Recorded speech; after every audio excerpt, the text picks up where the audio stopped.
Thank you so much. Can you hear me okay? I have never given a talk translated in sign, and this is so beautiful and so meaningful to me. Thank you. And thank you all, thank you T for that beautiful introduction. And I know it's Friday afternoon, a beautiful Friday afternoon, and it means a lot to me that you're here, so thank you so much. You have a beautiful campus. This is only my second time here and my first time to wander around, and just want to congratulate you all on a really vibrant, cool place to be. Who knew that Tarleton was the place? So thank you so much. Let's see if I can advance. Let's see, it doesn't seem to be advancing.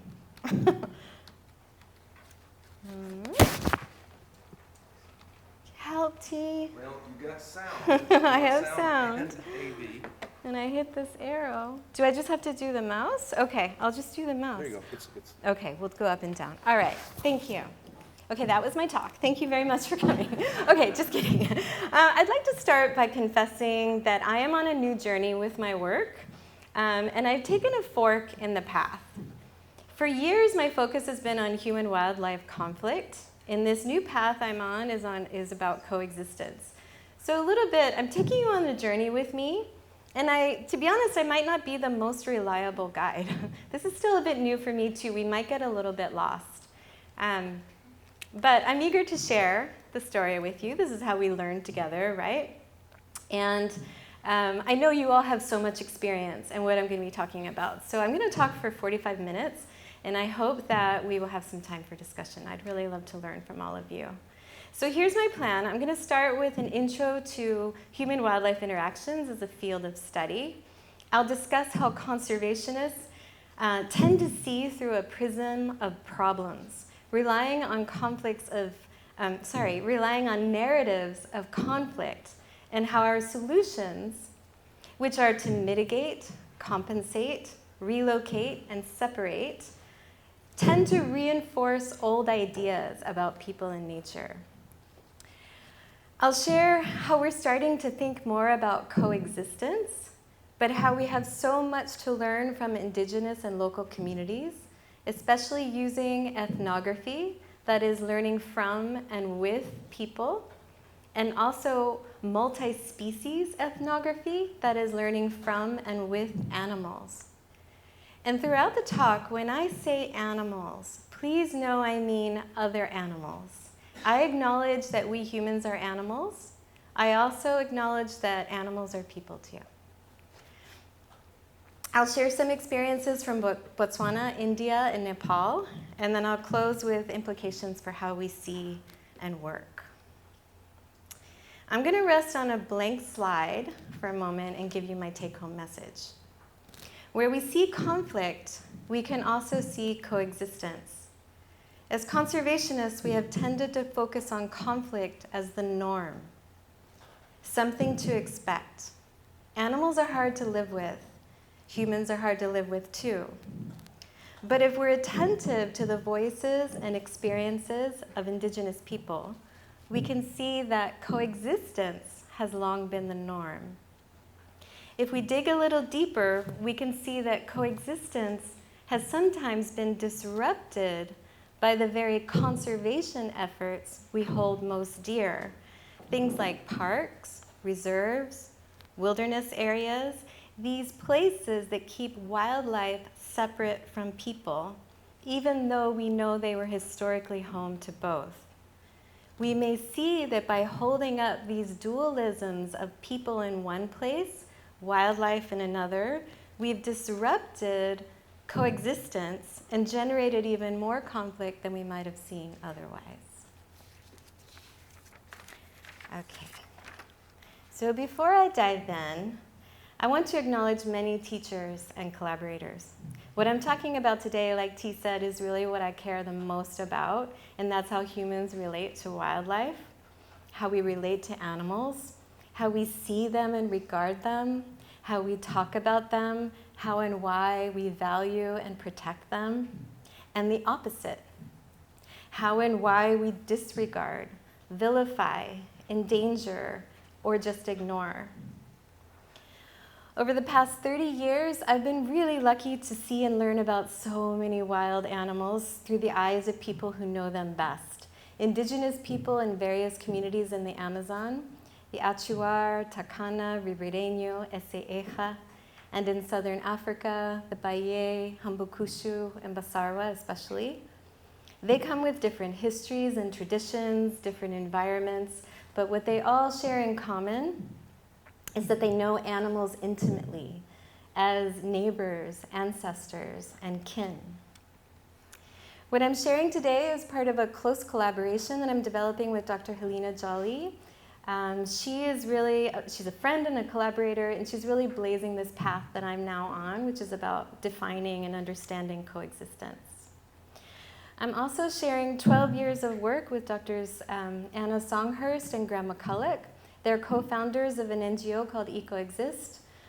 We created in Botswana 12 years ago, and then many people in the villages of the Okavango Delta. For stories from Nepal, I'm building on new research with my PhD student, Amir Paudel.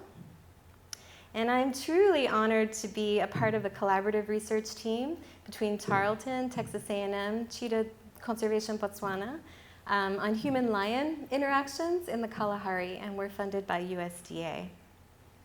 Here are some of the leaders on our team. Many of you should know them all, except maybe Otsebile and Rebecca Klein. And then we have a whole team. There's many people. There's more that I'm not even sharing here. But I just want you to know that I'm honored to be a part of this team. I'm learning a lot by our interactions. Some of that has influenced what I'm saying today, but I'm not actually sharing this research today. Many animals are my teachers. If I thanked them all, I'd never finish, or maybe I'd never actually even get started. But I want to say that elephants in particular have influenced my thinking a lot. And two dogs that are especially dear to me, Matilda and Petunia, have made me who I am. I want to say photography is a big part of my work. I learn a lot by looking through my lens, and as I go through my presentation, I hope that my images will convey some of the love and respect for the people and animals I'm sharing with you today. Okay, so everywhere in the world, humans are living with wildlife, competing for space and resources, often with challenges. These include things like protecting your crops from elephants, monkeys, and birds, or protecting your livestock from wolves, lions, and predators. Living with wildlife can affect your food security, your mental well-being, your ability to go to school or work. It can disrupt your livelihood and your way of life, your very life. You don't have to live with tigers to know the challenges, right? Here in Texas, we struggle to keep squirrels out of our birdseed, grackles out of our parking lots. We struggle to avoid colliding with deer on the roads or protecting our pets from coyotes. If you are a coyote or an elephant, a raccoon or a wolf, it's no picnic living with humans either. We have a way of altering and destroying your homes, blocking your access to water, treating you as pests, maybe worst of all, paying no attention to you whatsoever. A whole field is devoted to understanding these challenges. It's focused mostly on conflict. Some in this field are focused on protecting wildlife from humans, some the reverse. You can see this field has grown a lot in the past 30 years. This is a curve showing just the number of scientific papers that specifically reference human-wildlife conflict. And I don't have a similar curve to show you that's been published, but there is one that exists that would be human-wildlife conflict as a focus of conservation projects around the world.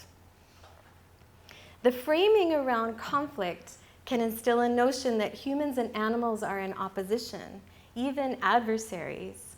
It can lead to conservation measures that at their core are about separating humans from wildlife, creating parks and reserves, erecting fences and barriers, preventing and mitigating encounters by culling, translocating, or killing the animals we call problems.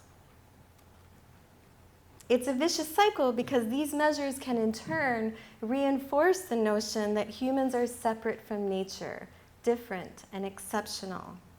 This follows centuries of Western, colonial, and religious ideologies and institutions.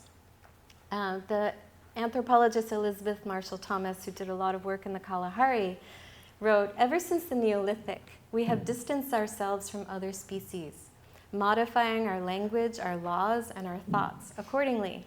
A person is either a he or a she, an animal, an it. We have thoughts, they have instincts. We have language, they have vocalizations. We have culture, they just run around in the woods doing whatever it is they do." We can see this reflected in our scientific disciplines. It's why we have anthropology on the one hand and zoology on the other, hoof or paw. This divide persists despite a well-documented understanding of how culture and nature are entwined. This photo is from my long-term study site in the Peruvian Amazon. It's called Tambopata. This forest in Tambopata is also the home of the native community of Infierno. It's home to many families of humans, monkeys, peccaries, wild trees, and forest gardens. Even the wildest of wild lands are anthropogenic, reflecting the cultures, beliefs, and practices of humans. But so too are the most civilized of civilized societies, shaped by mountains, aquifers, plants, animals, soils, and rocks. We know this. We know the truth of connection and coexistence, and yet we often fail to acknowledge it. Now I want to take us to a story of people and elephants in Botswana. Here's a place where the discourse over the years, my own included, has advanced a narrative of conflict, in this case, human-elephant conflict. And I'm going to talk about it that way right now. If you pay attention to elephants in the news, it's likely you're reading about the ivory trade, debates around trophy hunting, most recently stories of elephants charging safari vehicles. You'll know that elephant populations of all species have plummeted. The elephant population around the world is 7% what it was 100 years ago. By one estimate, we lost 100,000 elephants in just 3 years. But there's another story to know about elephants, especially in southern Africa where populations are thriving, and that's a story of conflict with people. A healthy elephant population requires lots of room to roam. There is no single reserve or protected area anywhere in the world that can sustain big, healthy populations of elephants. So the elephant range necessarily overlaps with the human range. Elephants must live among us, or not at all. It's in these spaces of competition over resources that we find conflict. If you're human, conflict comes in the form of elephants trampling or eating your crops, sometimes wiping out an entire year's supply of food in just one night. It comes in elephants destroying your property or your fences or homes. It comes in endangering you or your family. We know, you are all wildlife people, or many of you here are, you know that elephants are not predators, but they can be extremely dangerous, especially if they're threatened or feel startled, they can trample.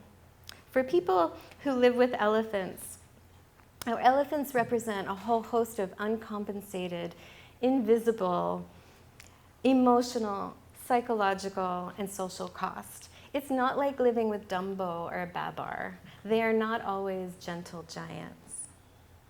If you're an elephant, conflict comes in the form of people trampling, or not trampling, well, people can trample. It comes in the form of people destroying your habitat or blocking your access to water. It comes in the form of people harassing you, chasing you, killing you. If you're an elephant and you live with humans, you experience a whole host of invisible emotional, psychological, and social costs. Human-elephant conflict threatens the lives and livelihoods of people who live with elephants. and it is an existential threat to populations of elephants in the world and the long-term survival of elephants. These challenges are acute in Botswana. Botswana is the country with the largest population of elephants in the world. 1/3 of all African elephants live in Botswana. The Okavango Delta is especially important. This oasis of water in the Kalahari Desert draws big concentrations of elephants and other wildlife. And though elephant populations have been on the decline around the world, the elephant population in Botswana has tripled in the past 20 years, now to 130,000. This is likely due to in-migration from Angola, Zambia, and Namibia. This article came out just a couple days ago, noting how people of Botswana wouldn't mind having fewer elephants and that they could happily have their elephants living somewhere else. Nowhere have increases in the elephant population been more dramatic than in this area of Botswana, northern Botswana, called the Okavango Panhandle. Here, the elephant population outnumbers the human population. It's an area about the size of Yellowstone, but it's not a park or protected area. There are no fences here. There are some places that limit the easy migration and movement of both elephants and people, and that's the what we call the buffalo fence, the border fence with Namibia, and the deep channel of the Okavango River itself. If you drive or donkey cart along the 170-kilometer dirt road that connects the 15 villages here, you'll hear people speaking 5 different languages. You'll see a real mix of livelihoods and traditions. For thousands of years, this has been the homeland of the San people, who are hunters and gatherers of the Kalahari. More recently, there are other cultural groups here, including the Hambukushu and the Baye. They are subsistence producers. They live from a variety of means. They collect grasses and reeds and lilies from the delta. They collect wild fruits, building materials, firewood, wild fruits from the woodlands. They fish a lot. They raise livestock, and they farm. Farming here is especially challenging. This is their soil. It's basically sand. It's Kalahari sand. Few nutrients, and the people here depend on rainfall, which is increasingly unpredictable under climate change. People make do with very little. They don't have anything like irrigation pumps or water pumps for irrigation. Even fewer have a motorized transport for carrying water or produce to any markets.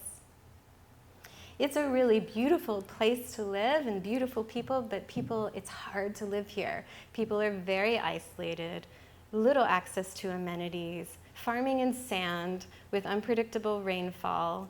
There are very few markets here. There's some employment and income connected with the safari industry, but otherwise very little in the way of commerce. The main resources people have are cell phones, donkey carts, and each other.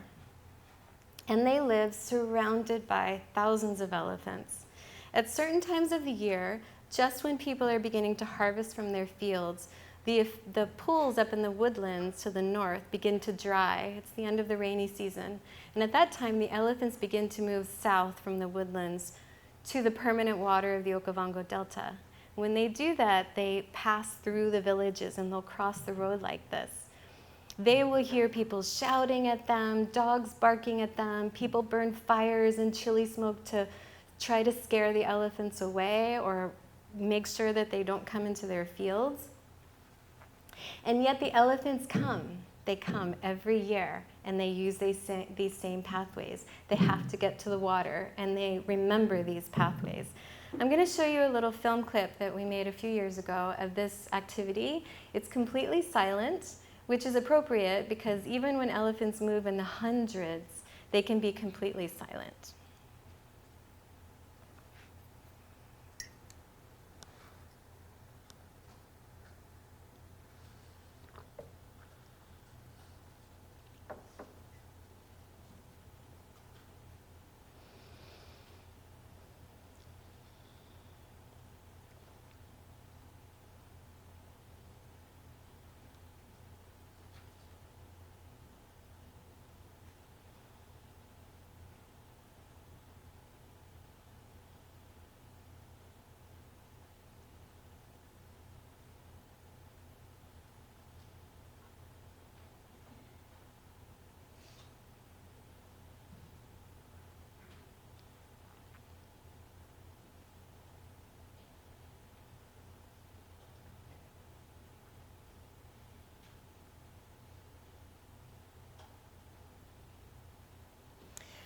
Okay, when the elephants come through, many of them will enter farmers' fields and they'll trample or eat crops.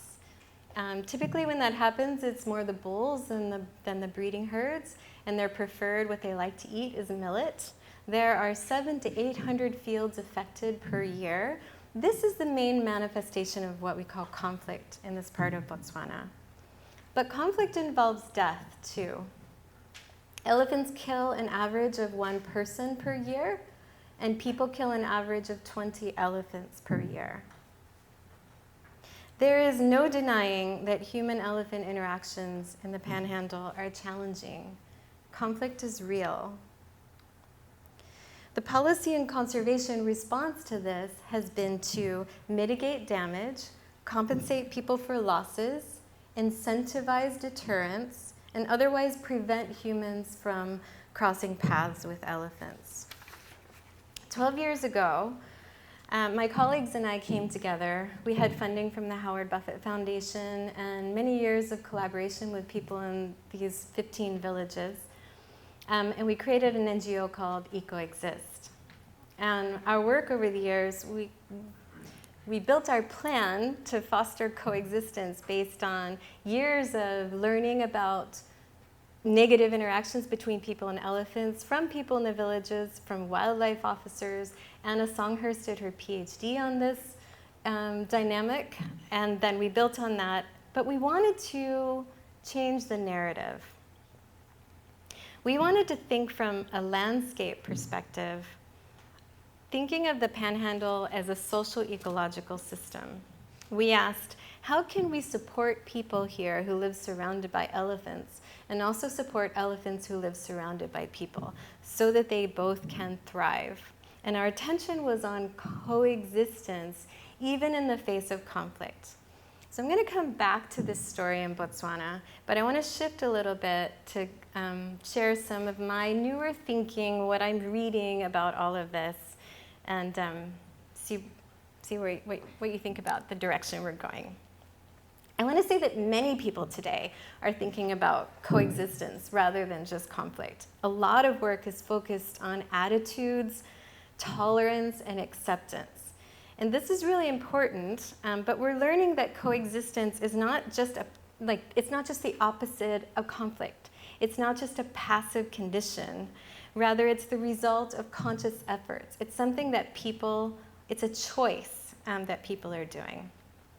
My colleague, Neil Carter, at the University of Michigan, is really a seminal scholar on this, and I'm going to read just the first part of a paper he co-authored with John Linnell, the first part of his definition of coexistence, which is a sustainable, though dynamic state where humans and wildlife co-adapt to sharing landscapes.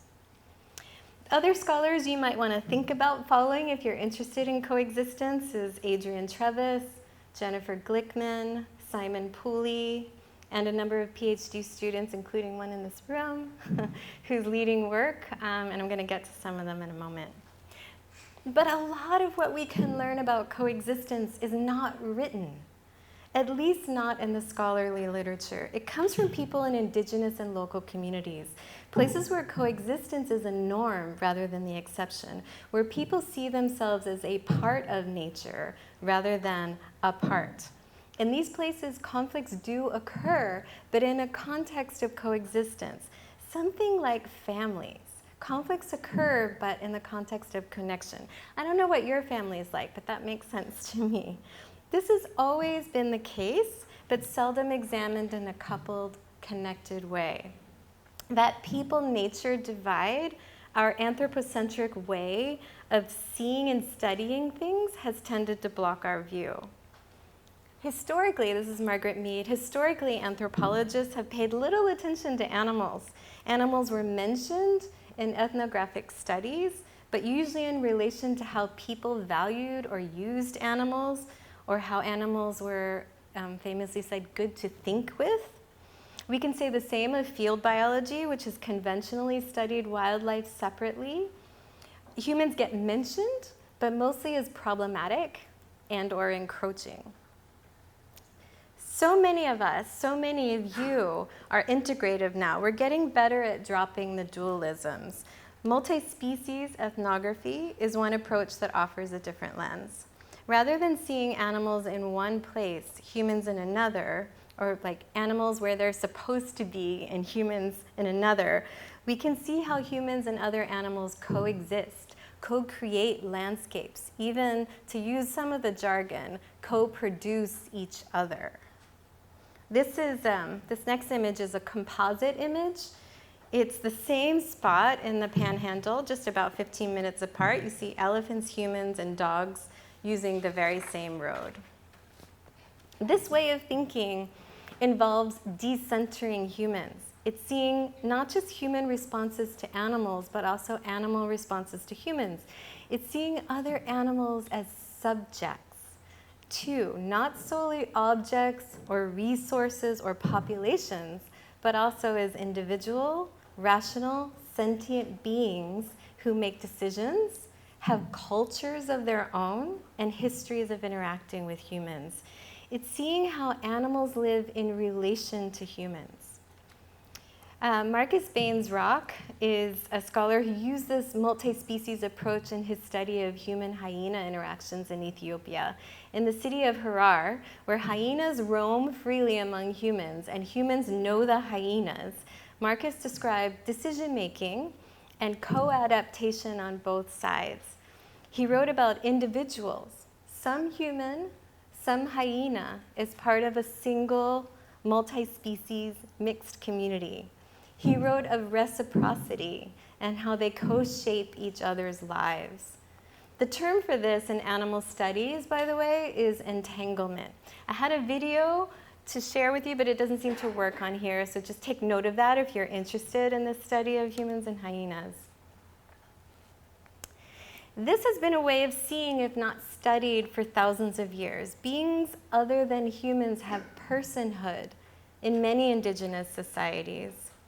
In her book, Wild Dog Dreaming, the late anthropologist Deborah Bird Rose described kinship between indigenous Australians, plants, and animals, and how people saw endangered species as dying members of family.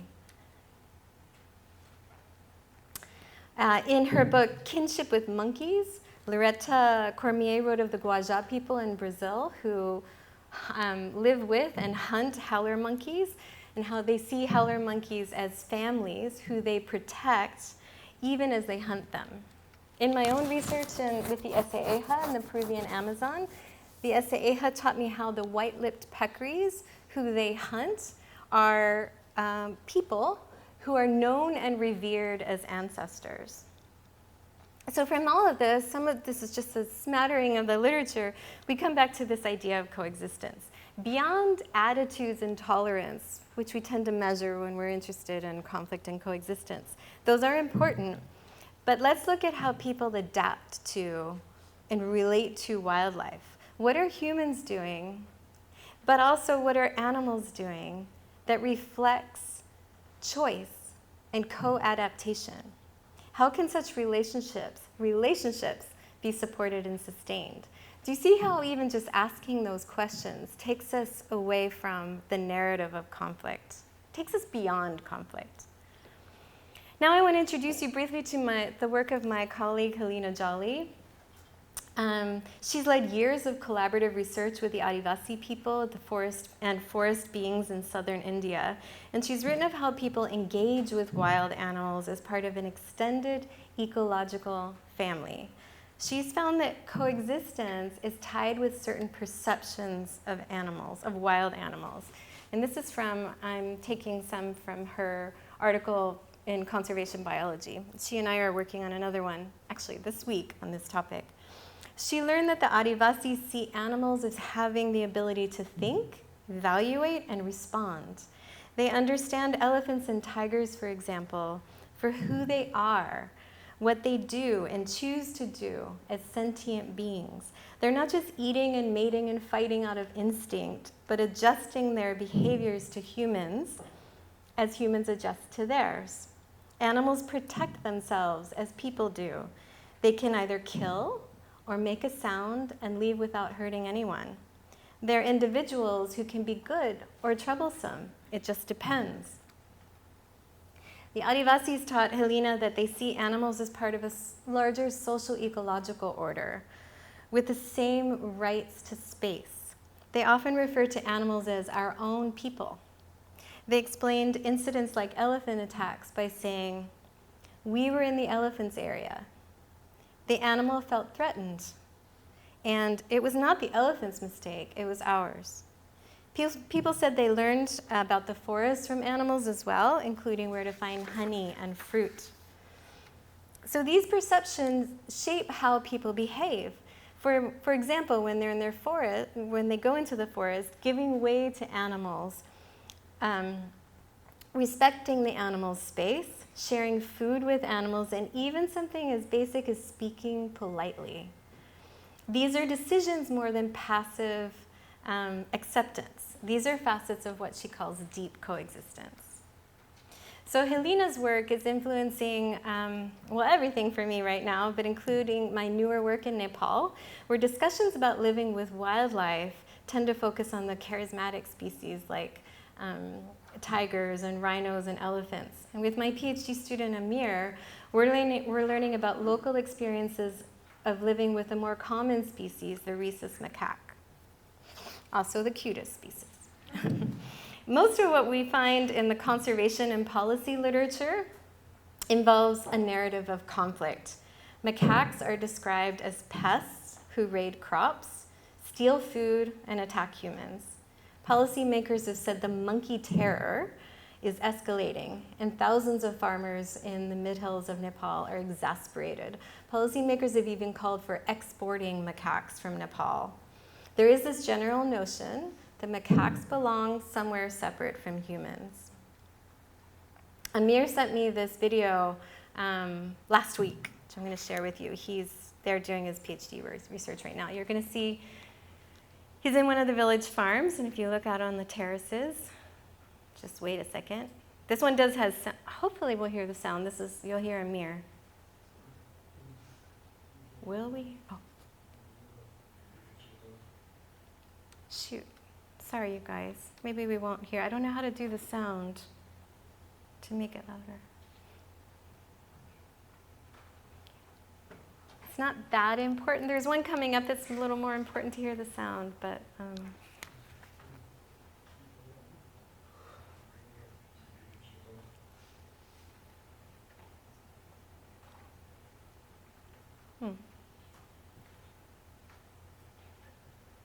that's okay.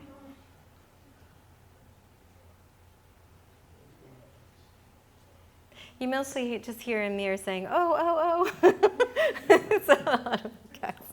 Okay, there's one coming up in a little bit, T, that does have some sound. I hope that we'll be able to hear. Okay. It's not easy to live with macaques, but humans and macaques, and dogs and pigeons as well, have long shared space in Nepal. Both are highly adaptable and flourish in all kinds of landscapes, urban, rural, farmland, cities. But demographic and policy changes in Nepal over the past few years have really disrupted coexistence. More and more people are migrating to the cities, leaving farmland and fallow, and fewer people to protect the crops that remain from the macaques. But then there's also these government-funded community forests that are meant to be for commercial production. So there's more forest cover in Nepal, but not with the species that are favored, tree species that are favored by macaques. And so macaques are finding food and refuge where they can. Amir is learning that coexistence is still the norm in wild forest, where macaques share resources with the Raute indigenous people. The Rautes are among the last nomadic indigenous people anywhere in the world. They resist outsiders' ideas of development or pressures to settle. They have no written history, no written language. They live mostly by hunting and gathering. With some trade, they make these wooden bowls and some furniture, like you see in this photo, that they trade in exchange for what they cannot find in the forest. They own no property. They carry all that they own on their backs, and they pick up and resettle every few weeks. To the Rautes, the forest is home. peopled by tigers, bears, monkeys, birds, trees, and other sentient beings. All are capable of having meaningful conversation. In the Raute's cosmological sense of family, the macaques are sometimes known as little brothers. They have personalities and particular skills. One man told Amir, the monkeys know to avoid places that lack food and water. They find prime spots. And so they guide the Rautes. And the Rautes, basically, the reason they pick up and move is they're following the Rautes. The Rautes hunt macaques and believe the monkeys were given to them as food, while other animals were given to tigers and to people in other villages. The macaques, though, they're more than sources of protein. They are a way of life, and for many people, the essence of being Raute. One elder said, "We want to go from this earth along with the monkeys if they decide to leave."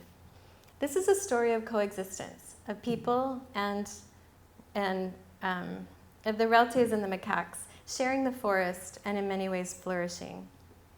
Let's come back to the story of people and elephants in the Okavango. First, I shared a story of conflict. And now I want to talk about coexistence, but in the same place, among the same communities.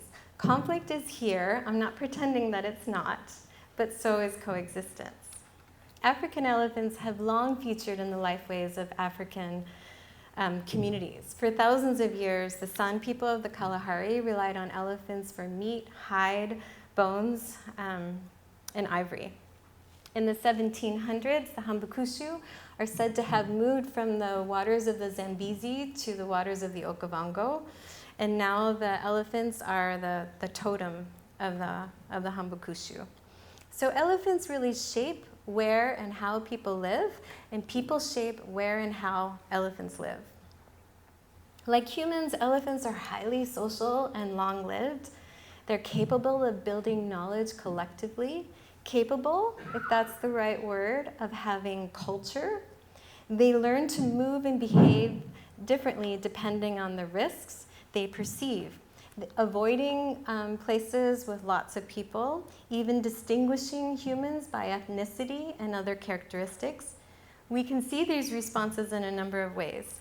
Remember the elephants moving through the villages from the woodlands to the water. And remember I said they use these pathways that they remember and have used for generations.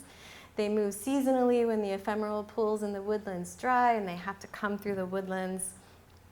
And this is when people and elephants experience the most conflict. But we know from Anna Songhurst's research and learning with communities and also learning with elephants that elephants are not targeting people's fields. They're not crop raiding, to use the language of the conflict literature. They're opportunistic. If a farmer has her field in or near one of these main pathways, the elephants are drawn in by smell. The closer a farmer's field is to one of the pathways, the more likely the elephant will go. There is rhyme to their reason. They are thinking and behaving rationally. Let me share a film clip. Oh, this one is, actually, I think you can just read it because he's speaking in the local language. This is one of the local farmers explaining. Shoot, no, you can't.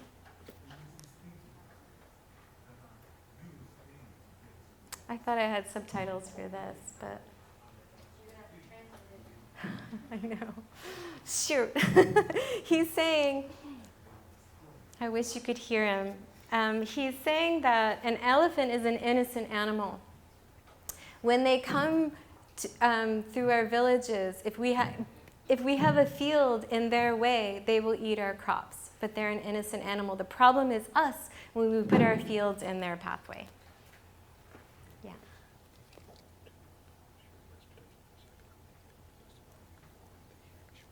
Oh, okay.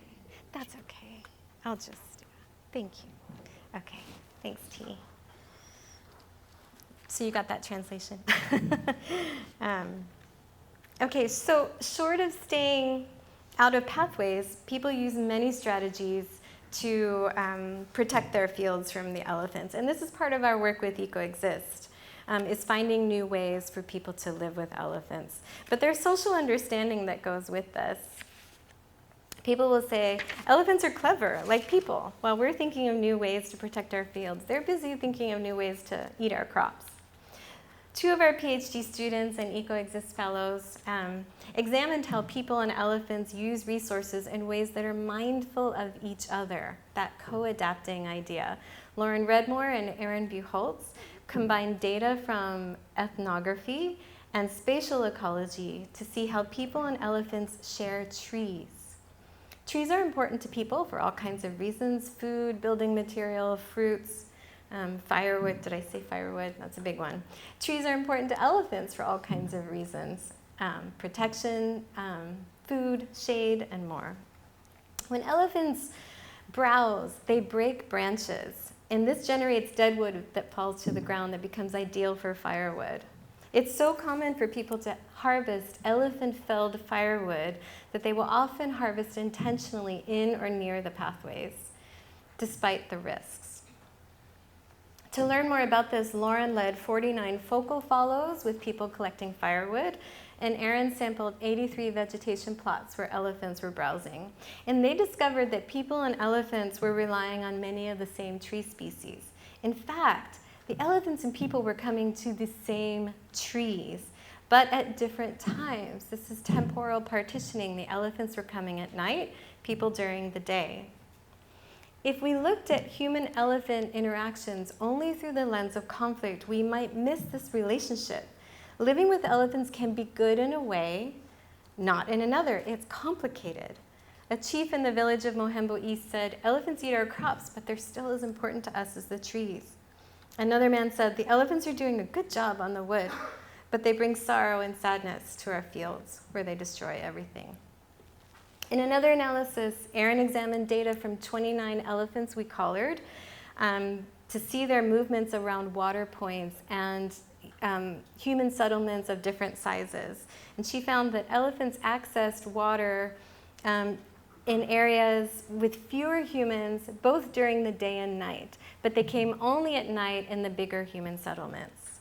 It's basically an effort to avoid people, avoid direct encounters.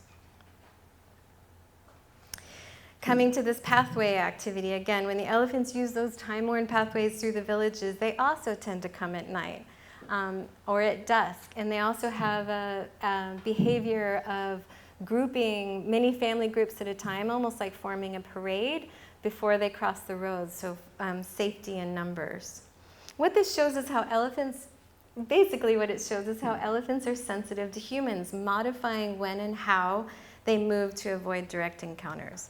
But we can see the same with what people are doing.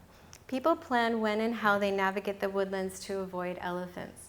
One woman told Lauren, "I harvest at 9 a.m. before it gets too hot, but not earlier because of elephants."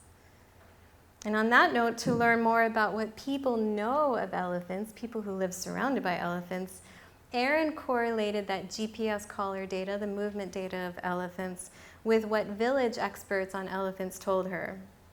People were able to tell her what elephants eat, when and where, and the habitats they prefer. And they knew more of this information for more individual elephants than what the collar data could tell her, at least at the village level. This reminds us that people who live with elephants are not mere victims of conflict. They are holders of knowledge and experience. So at EcoExist, a big part of what we try to do is build on this local knowledge and experience and help sustain relationships that are there and try to reinforce the coexistence that already exists. What are people doing? What are elephants doing to live with each other? One of our main strategies has been demarcating and protecting those main movement pathways for the elephants. And there's a whole story here. It's a whole other lecture. Maybe I'll come back and share it with you about what it takes to collaborate with lots of different people on the ground and policymakers to turn research data into policy, into conservation policy. For now, I just want, what these yellow lines show you are the 13 main movement corridors that are now protected from future agricultural fields or village development. And I just want to highlight how this is about building on knowledge and memory and supporting that co-adaptive behavior of both people and elephants.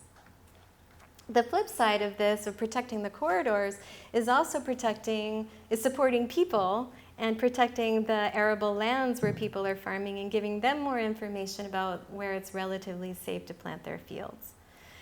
A second way we're trying to support coexistence is celebrating that cultural knowledge in all forms and creating incentives to keep it alive. We call this building an elephant economy. This has included funding and supporting community-based tours and enterprises and locally crafted arts and crafts, and we call all under the banner of Life with Elephants. And hosting fairs and plays and these kinds of arts, it does one thing, it generates revenue for people who live with elephants, but it's also a way to honor their knowledge. It puts a spotlight on this part of the world, the part where there are the biggest population of elephants on the planet, and says if you love elephants, if you care about elephants, the best way to protect them is to support the people who live with them. Okay, you all, for all the positive quotes and stories I'm sharing, I could give you lots of stories of frustration, anger, and despair. I don't mean to make you think it's easy to live with big wild animals, or that coexistence is just a different way of seeing. My aim is to ask us all to think about more than conflict. I want to repeat the clip I shared earlier of the elephants crossing the road. Oh no, it's gone. That's gone altogether. Okay, well, imagine that clip. No, there it is. But here now, what you would hear is the village chief. You can't hear it. He says, when we were little, we had stories and songs about elephants. We had stories about lions. We had stories about all the creatures.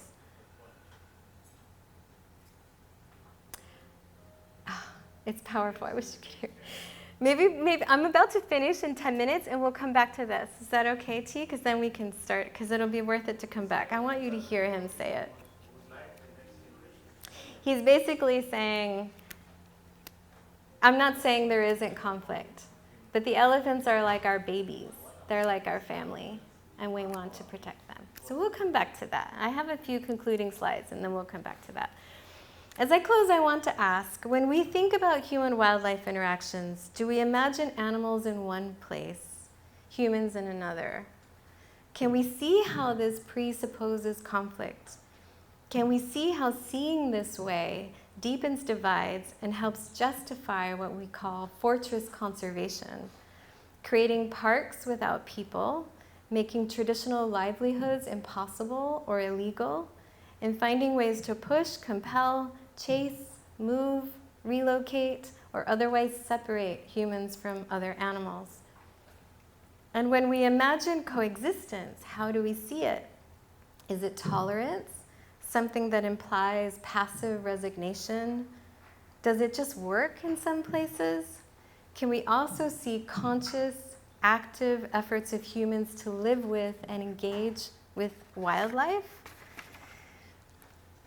And can we see how animals partake in this uneasy dance, avoiding risk and minimizing direct overlap in space and time with humans? When we are open to the idea of coexistence, then we can be open to learning from indigenous and local communities in India, Nepal, Botswana, everywhere, Texas, about human relationships with wildlife. We can see through their eyes, learn from their stories and knowledge, how animals are more than resources or objects of use, more than problems or pests or predators, but also beings who give and take and live with humans in shared landscapes, beings who are individuals with personalities and life experiences who make decisions too, and sometimes cause problems and sometimes create conflict, who sometimes eat crop and kill livestock and turn on humans. This is not to imagine perfect harmony or a fairy tale or Disney. It's not to see indigenous people as ecologically noble. It is to see that conflict is part of coexistence, and it always has been. It is to support more inclusive forms of conservation, listening more attentively, with humility. People whose families have lived for generations with animals we care about, the ones we care about, they know a lot, and we have a lot to learn from them, a lot to gain from joining in a spirit of true collaboration. Conservation can shift from protecting resources to sustaining relationships, adopting multi-species perspective rather than human-centric ones. It can be seeing and supporting interconnectedness, humans as part of rather than apart. Thank you very much. Let's get this done. And let's get this thing going. I just want you to see this 1 minute clip. Well, I'm good with it. I'm sure we have some questions out there. Yeah, So I'll let okay. you go ahead Perfect. and take some questions. And I'll pull this one up. It's there. It's that one. Okay. Yes. Oh, that's a good idea. Kaylee was just like, why don't I just hold the mic there? That's a great idea, Kaylee. Why didn't I do that in the first place? I think I can get it to play. Okay. Is, It's this one. whoops. Yeah. If you click on that, and then there's the play. See what happens. Okay.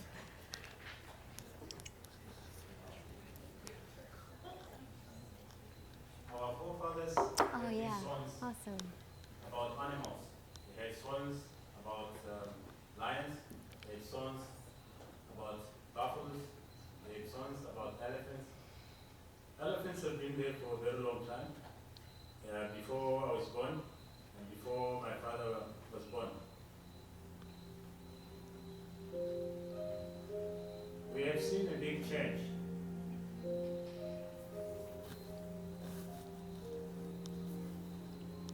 These elephants are very important because we would like the next generation to see them. I'm not saying that there's no conflict between elephants and people, but what I'm saying is elephants are our babies because even if you have a child, they might have a conflict with you. So I'm saying elephants are our babies. We've got to look after them.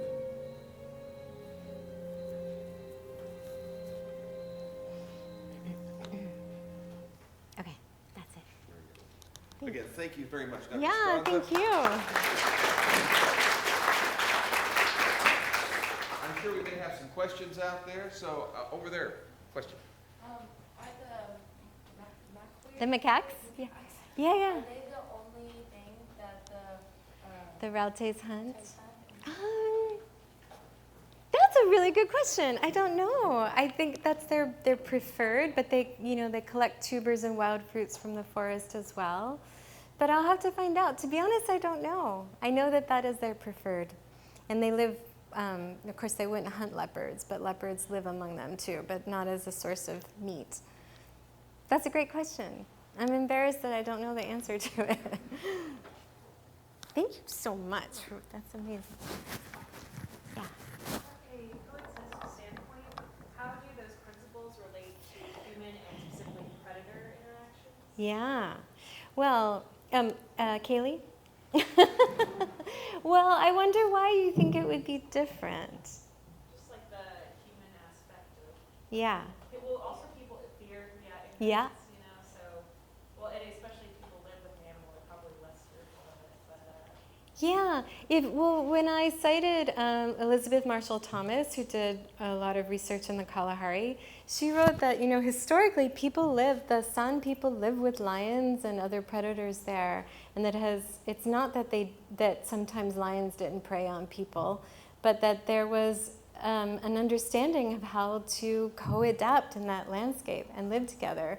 So I don't know if it's necessarily easier to live with elephants or macaques than lions. It's just that I think that historically coexistence was the norm, and we have unlearned that. And there is no easy solution, right? We can't go back to living like, let's live like hunters and gatherers again. My point is not that's kind of a fairy tale, right? But rather, it's asking us to see, can we imagine a set point of coexistence, and what did occur there, and what can we learn from people who still have that knowledge, and what principles from that can we incorporate into our thinking. At least not to, I mean, Kaylee knows this so well, that there is the mindset, for example, in the Kalahari and T very well, oh, lions are meant to be in the reserve. If they ever come out, they are meant to be shot. And that's a very different way of living in a landscape with lions now. That's quite different from even 50 years ago.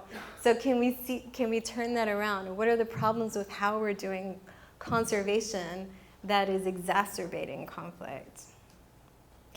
But your question's really good. This is why I was like, oh gosh, I might get lost in this, you all. This is new thinking for me too. So please challenge me. I want it. Because this is how we learn together. Yeah. What about species that humanity is not one to? Right, like invasive species? Well, I was thinking more like vermin, rats, those things. Yeah. That is allowed by most societies. What about those? Right. I mean, it's a great question. Like, one of my interests is, why do we call certain species vermin, right? And I mean, it's a great question. And why is that? I don't know. Like, I don't know. I don't have the answer to it. But I do think that there's, even the word vermin, like wild dogs in Botswana, the construct for many people in Botswana is, oh, they're vermin, because we have this notion of wild dogs, especially their strategy for hunting and eating their prey, is they're perceived as almost like diabolical and evil because they eat their prey alive, and it's really grisly. And so people detest wild dogs.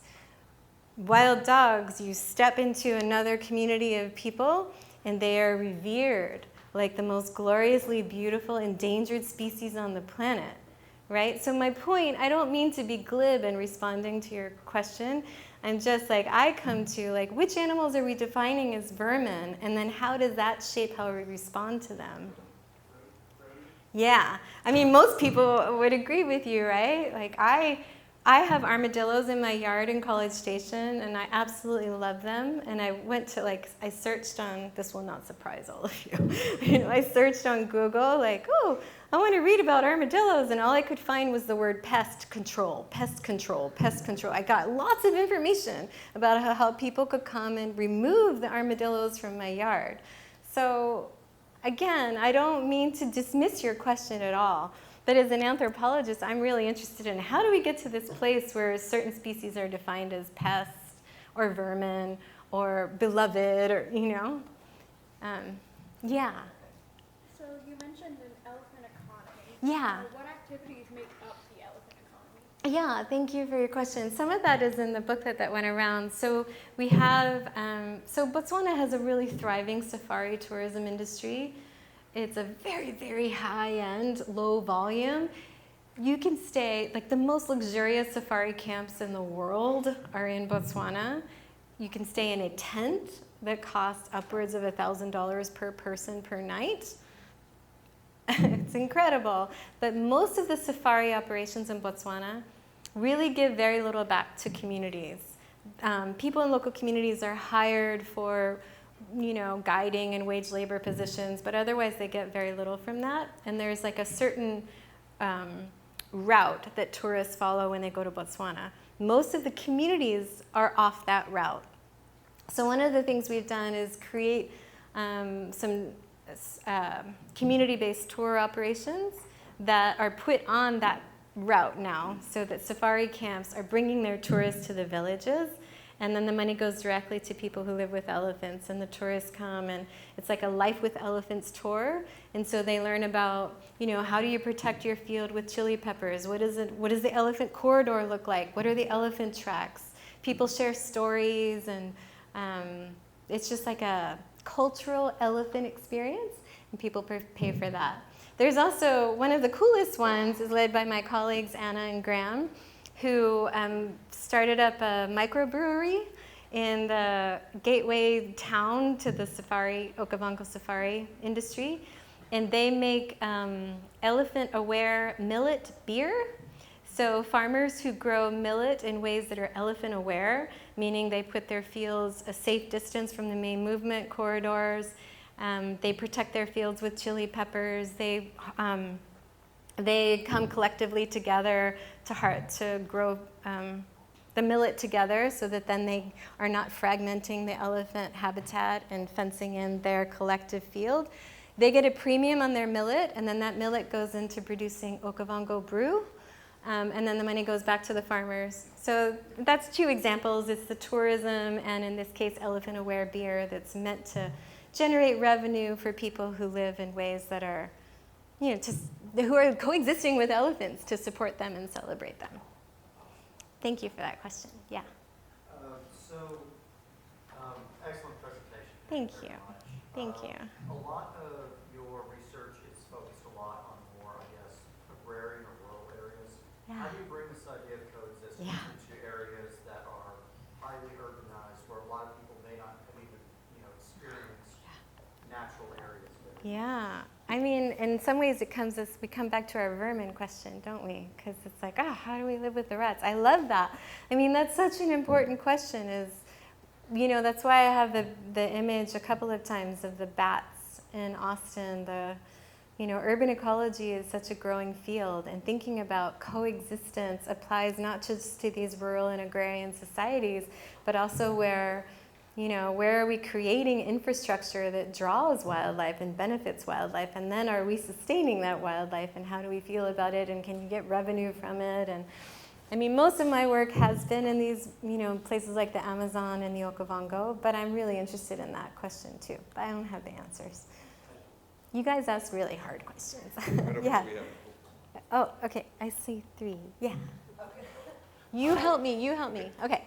Whenever you're speaking to communities that might already have a more hostile view towards wildlife, how would you speak to them to kind of promote a narrative of coexistence while also trying to validate their experiences? Yeah, I love that question. And my first response is, I listen first. Because even implicit in your question is, how do you speak to them? And that is the mode we have in conservation, right? It is so much the mode. Like, I am the American conservationist. I'm going to go to Botswana and tell people how to live with elephants. I just don't do that. I just don't. And honestly, sincerely, I'm aware that my presentation can come off as like, can we all just get along? I don't mean it to come off that way. This is truly what I learn from people by listening. I think one of the most fascinating things I've learned from people that I think contradicts a lot of the conflict literature, or at least challenges it. So there's this whole body of literature in human-wildlife conflict about attitudes. And if we can just we just have to learn people's attitudes about these wild animals and then correct those attitudes, right? Like, educate the hell out of those attitudes. And it's almost like, okay, if they go from negative attitudes to positive attitudes, then we'll get coexistence. And it's kind of connotes that there's like this switch that we just have to move the lever. But what I've learned from listening to people is that people have all kinds of very complicated feelings about elephants, for example. They love elephants and they hate elephants. They are terrified of them and they know a lot about them. Many in the northern Botswana say, the Botswana elephants, they're fine. The ones from Namibia are the real problem. So it's always blaming the neighbors, right? So it just taught me that I think so often in conservation we tend to treat people in local communities as sort of objects that we are going to, change. And I think we have so much to learn from people. And I have found that when I listen, I learned that they actually do know a lot about coexistence, and so I'm not telling them anything. But sometimes that is not always the case. Sometimes people are just really pissed off. A lot of times. One of our roles with EcoExist, we didn't even know that this was going to be a role, but people in northern Botswana feel very forgotten. It's one of the most remote places on the planet, certainly in the country. It's like a world away from the capital city or any of the main towns, and people feel very forgotten. And they know that the world loves elephants. They often say to me, Amanda, it's so nice that Americans love elephants. Can we give them to you? Why don't you take them? And they feel like they call elephants the government's cattle because they know elephants bring a lot of revenue through this high-end safari industry, but they get so little of it. So one of our roles as EcoExist, because our work is based there and we're always interacting with people in all the villages, we go to meetings and there's that one image, I don't know if you remember the man standing and he's pointing his finger, our role is to listen. We go to these meetings and people want to vent about how frustrated they are, that how hard it is to live with elephants, could they at least get a little bit of support? And then when they feel heard, as they should be, then they have all kinds of ideas about how they can live with them. So I think it's just, for me, it's so important to listen for all kinds of reasons. But I love your question because it connotes, I'm aware that I can sound like, oh, it's just, let's all get along. And I don't mean to say that. I think we have time for maybe one more question. Yeah. Or you tell me which one, I don't Okay. know. We've been trying very hard for, I can't remember your name. You're in my class, but I'm sorry. Yes, go ahead. You said humans learn from like observing and following animals to like find food. Yeah. Have you seen any examples of elephants learning based on observing and interacting with humans? Yeah. Oh, that's a great, see, I love the way you're thinking. I love that. I love thinking, let's ask the same questions of people and elephants or whatever other animal. I mean, the thing is, there are some, I said we learned from Anna's research that elephants tend to be more opportunistic when they enter farmers' fields, but there are some elephants that are just really cheeky, and they're what we call habitual raiders.